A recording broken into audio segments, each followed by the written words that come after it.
नमस्कार। आज आंशिक अवकलन का हमारा दूसरा लेक्चर है।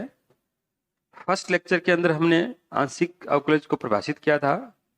आज हम इस लेक्चर के अंदर सबसे पहले प्रथम अवकलज, द्वितीय अवकलज, तृतीय अवकलज के बारे में बात करेंगे और फिर उसके बाद में आंशिक अवकलज का ज्यामितीय अर्थ उसको हम डिस्कस करेंगे और फिर हम इसके आगे एग्जाम्पल और क्वेश्चन डिस्कस करेंगे। तो चलते हैं। तो सबसे पहले हम बात करते हैं आंशिक अवकलज के क्रम, यानी कि प्रथम अवकलज, द्वितीय अवकलज, तृतीय अवकलज इत्यादि। आंशिक अवकलज या बोल सकते हैं आंशिक अवकलन गुणांक।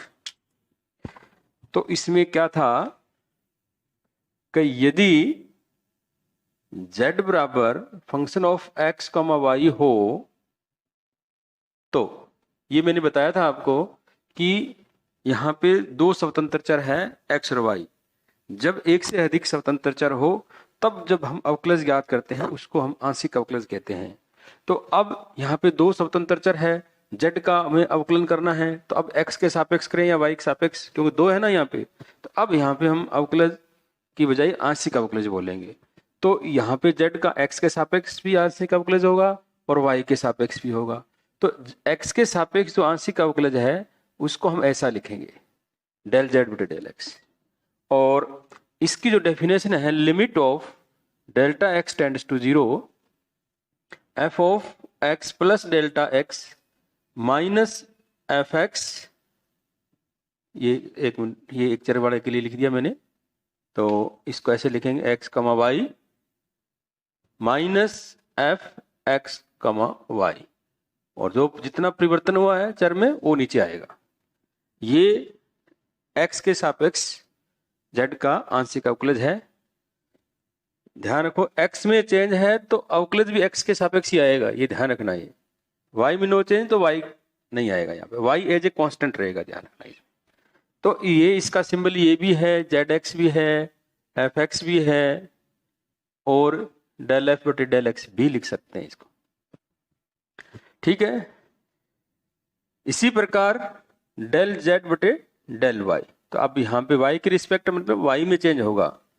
Delta y tends to 0 f of x comma y plus delta y minus f x comma y upon delta y. अब चेंज किस में है? y में है, इसलिए डेल्टा y और y के रिस्पेक्ट इसका क्या आ गया? आंशिक। ये है प्रथम अवकलज। इसी प्रकार हम आगे बात करेंगे। इसी प्रकार ये प्रथम अवकलज है, ध्यान रखना। दोनों ही क्या चीज है? प्रथम अवकलज, फर्स्ट डेरिवेटिव। अब हम बात करेंगे सेकंड डेरिवेटिव की। तो second derivative del square z upon del x square, ये आएगा। ये ध्यान रखो आप, डेल स्क्वायर जेड बटे डेल एक्स स्क्वायर। तो इसमें क्या है, आप यूं कह सकते हो भी इसी प्रकार ये डेल स्क्वायर जेड और डेल स्क्वायर जेड बटे डेल एक्स डेल वाई और डेल स्क्वायर जेड बटे डेल वाई स्क्वायर, ये क्या है? द्वितीय अवकलज। तो एक चीज और करते हैं अपने इसमें, जहां लिख देता हूं मैं डेल स्क्वायर जेड बटे डेल एक्स स्क्वायर का मतलब ये है डेल बटे डेल एक्स और डेल जेड बटे डेल एक्स। जैसे हमने अवकलज में पढ़ा था वही सेम यहां पे है। एक बात ध्यान रखनी है, जब हम आंशिक अवकलज ज्ञात करेंगे, मान लो हमें डेल जेड बटे डेल एक्स निकाल रहे हैं, तो जो फंक्शन होगा एक्स और वाई का, उसमें वाई को एज ए कांस्टेंट ट्रीट करके हम उसका अवकलन करेंगे, बस इतना ध्यान रखना है। तो यहाँ पे अगर दोबारा अवकलन करना है तो ये इसका मतलब ये है, और डेल स्क्वायर जेड बटे डेल एक्स डेल वाई का मतलब डेल बटे डेल वाई डेल जेड बटे डेल एक्स। इसी प्रकार डेल स्क्वायर जेड बटे डेल वाई स्क्वायर का मतलब डेल अपॉन डेल वाई और इधर del z upon del y, ये चीज है। तो एक बात तो आपको ये ध्यान रखनी है कि आपको जैसे मान लो एक तो डी आएगा और एक डेल आएगा। डी कब आएगा? जब फलन एक ही चर का फलन हो और उसका अगर आप अवकलज ज्ञात कर रहे हो तो उसके लिए डी यूज होगा, यानी कि डी बटे डी एक्स जैसे अपने लिखते हैं।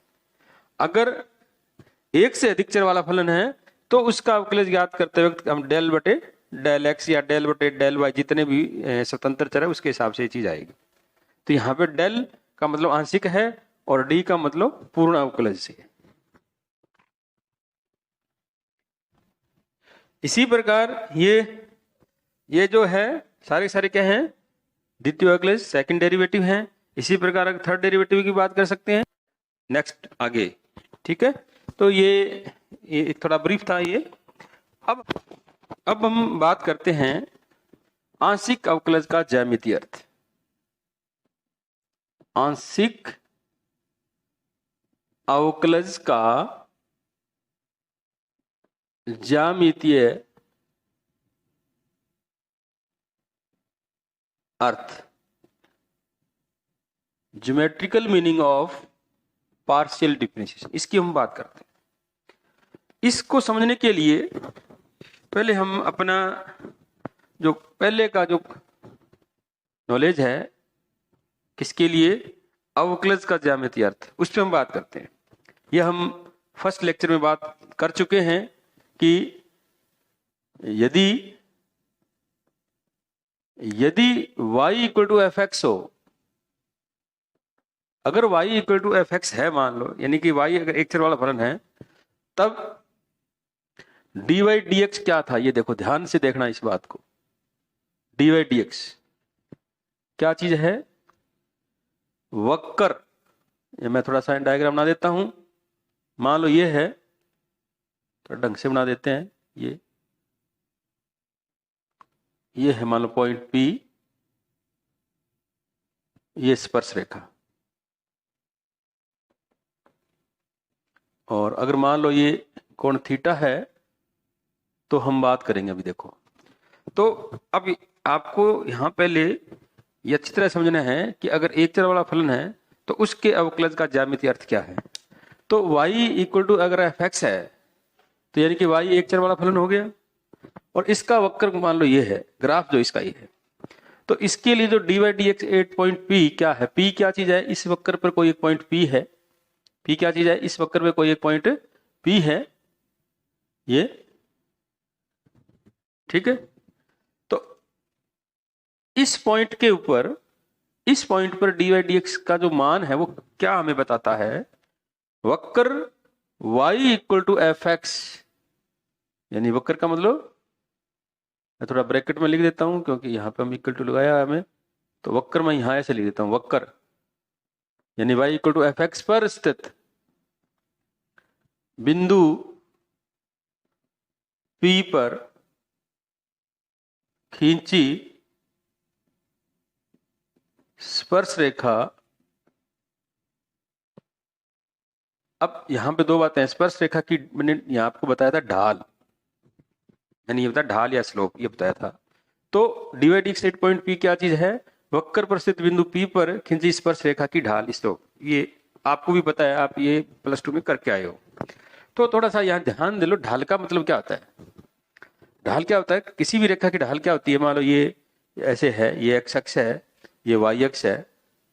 तो मान लो ये रेखा अगर x अक्ष के साथ धन दिशा के अंदर थीटा कोण आए तो इस रेखा की जो ढाल क्या होती है वो tan थीटा होती है, ये हमें पता है। अगर रेखा x अक्ष के साथ धन दिशा में थीटा कोण आए, मैं दो चीजें बोल रहा हूं, x अक्ष के साथ धन दिशा में पॉजिटिव डायरेक्शन दो होती है, एक नेगेटिव डायरेक्शन, एक पॉजिटिव डायरेक्शन। पॉजिटिव डायरेक्शन क्या होती है? Anti clockwise. और नेगेटिव डायरेक्शन, नेगेटिव क्या होता है? नेगेटिव डायरेक्शन कौन सी होती है? क्लॉकवाइज। तो जब कोई रेखा एक्स अक्ष के साथ पॉजिटिव डायरेक्शन के अंदर थीटा कोण आए तो ढाल क्या होती है, स्लोप क्या होती है? tan थीटा होती है, ये हमें पता है। tan थीटा का मतलब इस कोण की जया, स्पर्श जया, सॉरी, tan को क्या बोलते हैं? tan को टेंजेंट, टेंजेंट, एक्चुअल tan का मतलब टेंजेंट और टेंजेंट का मतलब हिंदी में क्या बोलते हैं इसको? स्पर्शज्या बोलते हैं। हिंदी में टेंजेंट को क्या बोलते हैं? स्पर्शज्या। तो इस एंगल का टेंजेंट होती है स्लोप। कौन से एंगल की? एक्स अक्ष के साथ पॉजिटिव डायरेक्शन बनाए गए कोण की क्या होती है? स्पर्शज्या, ढाल होती है। तो अब आप अगर मैं बताऊं कि किसी रेखा के ढाल से क्या मतलब है, उस रेखा के द्वारा एक्स अक्ष के साथ धन दिशा में बनाए गए कोण की स्पर्शज्या जो होती है वो उस रेखा की ढाल होती है। यानी जो tan थीटा क्या मतलब? थीटा की स्पर्शज्या। ये मैं इसलिए बोल रहा हूं कि आपको उसमें वो भाषा लिखनी है मेरे को। स्पर्शज्या, किसी कोण की स्पर्शज्या लिखूंगा तो आप पता होना चाहिए इस स्पर्शज्या का मतलब यहाँ क्या है। तो पहले तो ढाल का मतलब समझ लो। अगर कोई रेखा एक्स अक्ष के साथ धन दिशा में थीटा को बनाए तो इसकी जो tan थीटा होती है वो इस रेखा की ढाल होती है, ये हमें पता है। इसको दूसरे शब्दों में कैसे बोलेंगे? यदि कोई रेखा एक्स अक्ष के साथ धन दिशा में थीटा को बनाए तो इस कोण की स्पर्शज्या उस रेखा की ढाल होती है। ठीक है, तो अब यहां पे मैं ढाल लिख रहा हूं, इसी चीज को मैं क्या लिखूंगा? वक्र पर स्थित बिंदु P पर खींची स्पर्श रेखा द्वारा एक्स अक्ष के साथ एक्स अक्ष के साथ पॉजिटिव दिशा में, या मैं एक बार चलो इसको ऐसे लिख देता हूं, धन दिशा लिख देता हूं। धन दिशा में के साथ धन दिशा में बनाए गए कोण की स्पर्शज्या टेंजेंट। तो अब दोबारा देख लो, अगर y equal to f x कोई वक्र है तो इस वक्र के किसी बिंदु P पर dy dx का जो मान है, अवकलज का जो मान है वो क्या है? इस वक्र पर, जिस वक्र के लिए हम dy dx at point P की बात कर रहे हैं, वक्र पर स्थित बिंदु P पर खींची स्पर्श रेखा द्वारा x अक्ष के साथ धन दिशा में बनाए गए कोण की क्या है? ये स्पर्शज्या है। यानी कि ये जो मैंने यहां से लेके यहां तक लिखा है स्पर्श रेखा, ये यहां से लेके ये जो मैंने जो लिखा है ना, ये खींची गई स्पर्श रेखा के आगे ये सारी कि ये किसके इक्वल है? ये ढाल के इक्वल है, यानी इसी को हम ढाल कहेंगे। अब एक बात और यहां ध्यान रखनी है कि हम अगर dy dx की बात करेंगे तो y का किसके सापेक्ष अवकलन है? x के सापेक्ष। y का किसके सापेक्ष अवकलन है? x के। तो यहाँ पे हम जो अक्ष लेंगे वो x अक्ष लेंगे, इसलिए यहाँ पे x अक्ष लिखा है। क्या लिखा है? x अक्ष लिखा है, ये ध्यान रखना। ये अगर y equal to f x है, अगर y equal to f x है तो हम जो स्पर्श रेखा, मैं बता रहा हूं आपको, जो स्पर्श रेखा के द्वारा बनाया गया जो कोण है वो किसके साथ लेंगे? x अक्ष के साथ लेंगे। ये ध्यान रखना, इसके आप थोड़ा ध्यान रखना। इस अक्ष के सापेक्ष यानी x अक्ष के सापेक्ष बनाए गए कोण की स्पर्शज्या अगर y equal to f x वक्र है। अब मैं आपको ये क्यों समझा रहा हूं, अब सुनो। देखो पहले ये तो होगी बात इसकी, ठीक है। फिर आपको एक बात ये समझनी है कि दो वक्र जब काटते हैं वक्र तो एक बिंदु मिलता है हमें। जब दो वक्र एक दूसरे को प्रतिच्छेद करते हैं तो हमें एक बिंदु मिलता है, और जब दो पृष्ठ एक दूसरे को काटते हैं तो हमें एक वक्र मिलता है। ये ध्यान रखना है। तो दो पृष्ठ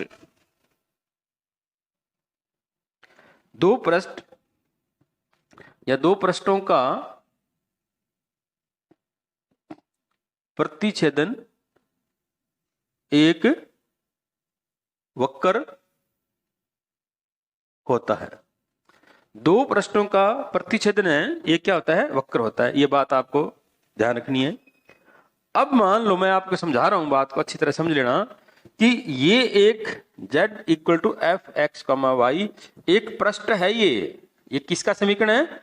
पृष्ठ का समीकरण है, ठीक है। अब मैं आपको ये तो पृष्ठ है और एक समतल का समीकरण ले लेते। समतल भी पृष्ठ ही होता है। y इक्वल टू मान लो b, ये भी पृष्ठ ही है। ये भी समतल भी क्या होता है, एक पृष्ठ ही होता है, ध्यान रखना। तो ये दोनों दोनों पृष्ठ हैं, ये पृष्ठ दोनों, जब दोनों पृष्ठ एक दूसरे को काटेंगे तो दोनों जब दोनों पृष्ठ एक दूसरे को काटेंगे तो हमें क्या मिलेगा, वक्र मिलेगा। वक्र कौन सा मिलेगा, z equal to f of x comma b, ये हमें वक्र मिलेगा। बी कांस्टेंट है यहाँ पे, तो यहाँ पे दो वेरिएबल है हमें, एक z और एक्स एक्स, ये तो बी तो कांस्टेंट है, तो ये चीज और ये चीज सेम हो गई। तो यहाँ पे अब हम डेल z बटे डेल एक्स की बात कर रहे हैं, क्योंकि यहाँ पे आश्रित चर z है और स्वतंत्र चर x है यहाँ पे। तो जब हम इसकी बात करेंगे 8 पॉइंट बी, तो ये क्या चीज है, ये क्या चीज है, वक्र पर, वक्र कौन सा, ये वक्र पर स्थित बिंदु P पर खींची स्पर्श रेखा द्वारा x, अब देखो मैं यहां पे x अक्ष क्यों ले रहा हूं, क्योंकि ये यहां पे क्या है, x है। तो x अक्ष के साथ धन दिशा में बनाए गए कोण की स्पर्शा, ये हो गया, ये del z del x P का ज्यामितीय अर्थ है ये। अब समझ लो, आपको मैं ये क्यों समझा रहा हूं, मान लो मैं समतल ये ले रहा हूं, यहां पे मान लो मैं समतल ये ले रहा हूं, x इक्वल टू ए ले रहा हूं 1 मिनट के लिए, तो यहां पे क्या आएगा, फिर वक्र क्या मिलेगा, a कॉमा y मिलेगा। तो अब ये जो वक्र है इसमें दो वेरिएबल है, एक z और एक y है। या तो z तो आश्रित चर है, y क्या है, स्वतंत्र चर, जैसे यहाँ पे y आश्रित चर और x क्या था, स्वतंत्र चर। तो यहाँ पे जब हम डेल z बटे डेल y की बात करेंगे, 8 पॉइंट P पे बात करेंगे, तो ध्यान क्या रखना है आपको, वक्र पर स्थित बिंदु P पर खींची स्पर्श रेखा द्वारा, अब यहाँ x अक्ष नहीं लिखेंगे, अब यहाँ पे क्या लिखेंगे, y अक्ष लिखेंगे। y अक्ष के साथ पॉजिटिव दिशा में बनाए गए कोण की स्पर्शा, ये दोनों का मतलब है। तो अब हम इसको ये आप लिख लेना साइड के अंदर चाहे, अब मैं बात करूंगा इसकी डेफिनेशन की, तो आप अच्छी तरह समझ लेना।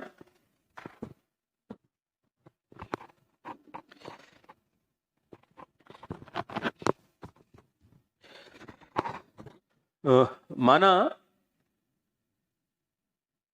पृष्ठ surface z equal to f x comma y पर कोई स्वैच्छिक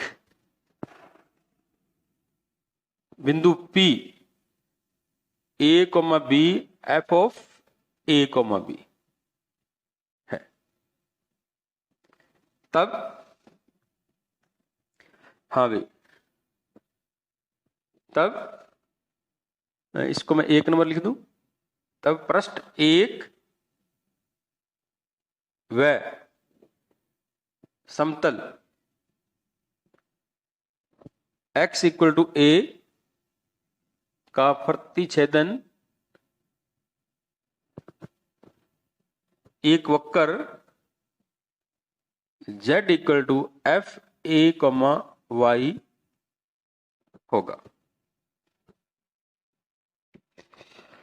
अगर ये पृष्ठ है तो इस पृष्ठ को और समतल x इक्वल टू ए, ये समतल का समीकरण ध्यान रखना, ये भी पृष्ठ है, तो इन दोनों के प्रतिच्छेदन से हमें एक वर्त मिलेगा, सॉरी वक्र मिलेगा। तो पृष्ठ एक यानी कि ये पृष्ठ और समतल यानी कि x इक्वल टू ए का जो प्रतिच्छेदन एक वक्र होगा, वो वक्र कौन सा होगा, ये होगा। इसी प्रकार पृष्ठ एक वह समतल y इक्वल टू बी का प्रतिच्छेदन एक वक्र, वो कौन सा होगा, z equal to f b comma sorry x comma b, इसको 3 नंबर लिख देते हैं, होगा। तो अब आपको बात क्लियर हो गई कि ये पृष्ठ है, ये इस पे कोई बिंदु ले लिया, तो अब आपको इसके हिसाब से जब आपको ये पृष्ठ और जैसे फॉर एग्जांपल ये एक्स अक्ष है, ये वाई अक्ष है और ये जेड अक्ष है, तो पृष्ठ का मतलब ये हो गया। ऐसे ऐसे कोई भी जैसे मर्जी आप एक कल्पना कर सकते हो। अब x इक्वल टू ए का मतलब क्या हो गया, ये अगर इसको x अक्ष मान रहा हूं तो एक समतल इसको ऐसे काटेगा, ऐसे ऐसे काटेगा, ये सीधा जाएगा और वो समतल ऐसे जा रहा है, ये पृष्ठ ऐसे जा रहा है, तो इन दोनों का जो प्रतिच्छेदन होगा वो ऐसे ऐसे एक वक्र मिलेगा, ऐसे ऐसे। इसी प्रकार आप y अक्ष के लिए ले सकते हो। तो इसी प्रकार ये दो हमें वक्र मिल गए। अब ये जो दो वक्र हमें मिले, इस वक्र पे भी पॉइंट P होगा, और यानी कि इन दोनों के प्रतिच्छेदन का ये वक्र जो है इस वक्र पर पॉइंट P होगा 100% होगा। ये आप सोच के देख सकते हो इस बात को, क्योंकि इसको बनाना, डायग्राम बनाना थोड़ा पॉसिबल नहीं है, तो आप थोड़ा सोच के देखो। x इक्वल टू ए और y इक्वल टू बी जो समतल होंगे वो पॉइंट P से पास होंगे ही होंगे। तो अब बात क्या करनी है इसमें,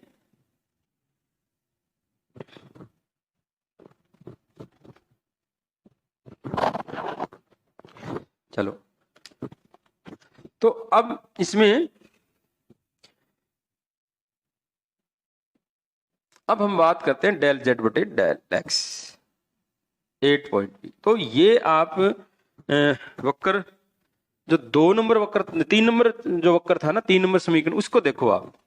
तो वक्र मैं लिख रहा हूं 3, अब वक्र 3 लिख रहा हूं मैंने, उसके हिसाब से आप यहां लिख सकते हो, या आप यहां लिख सकते हो वक्र z equal to f of x रखना है, तो ये b, ये वक्र है। तो वक्र पर स्थित बिंदु P पर, P का मतलब यहां पे ये है, यहां P का मतलब इसको ऐसे लिखेंगे आप, मान लो ये आप ये लिख सकते हो a, b, P भी लिख सकते हैं, ऐसी कोई बात नहीं है, P a, b या P लिख लो। चलो P पर खींची स्पर्श रेखा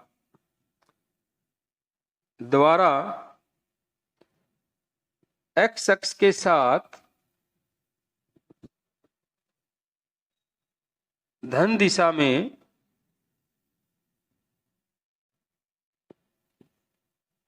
बनाए गए कोण की स्पर्शजा टेंजेंट, ये होता है।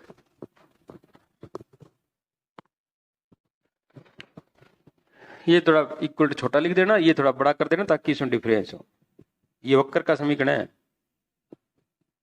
वक्र चाहो तो इसको ब्रैकेट में लिख दो यार ताकि मिक्स ना हो। तो वक्र यानी कि ये वक्र पर स्थित बिंदु P पर खींची स्पर्श रेखा द्वारा x अक्ष के साथ धन दिशा में बनाए गए कोण की जो स्पर्शजा होती है वो क्या होती है, del z del x 8 point P, ये होती। ठीक है, इसी प्रकार डेल जेड बटे डेल वाई का 8 पॉइंट P का क्या मतलब है, अब आपको फर्क समझना है। इसमें क्या करना है, वक्र, अब वक्र का मतलब z equal to f of a, y, ये वक्र, इस वक्र पर स्थित बिंदु P पर खींची स्पर्श रेखा द्वारा y अक्ष, ध्यान रखना यहां पे अब y अक्ष आएगा, क्योंकि मैंने अब पहले बात कर चुका हूं, यहाँ पे जो वेरिएबल आश्रित चर तो z है और जो स्वतंत्र चर y है, तो z और y है यहाँ पे। तो यहाँ पे हम आप लोगों को बताया dy/dx है, तो हम वहां पे x अक्ष लेते हैं। तो यहाँ पे क्या है, जब वहां पे ये देखो आप डेल जेड बटे डेल वाई है, तो यहाँ पे कौन सा अक्ष लेंगे, y अक्ष लेंगे। तो y अक्ष के साथ धन दिशा में बनाए गए कोण की स्पर्शजा, ये स्पर्शजा होती है। तो ये आंशिक अवकलज का ज्यामितीय अर्थ तो मैंने आपको बता दिया। अगर ये पृष्ठ है, इस पर कोई बिंदु P है, तो मैंने बीच में आपको दोनों वक्र भी बताए थे। ये दोनों वक्र कैसे ये वक्र कहाँ से मिले हमें, और उसके बाद में इन दोनों का मैंने अर्थ बता दिया। इस पूरे लेक्चर के अंदर यही बात हुई है, और अब नेक्स्ट लेक्चर के अंदर हम एग्जाम्पल करेंगे। Thank you.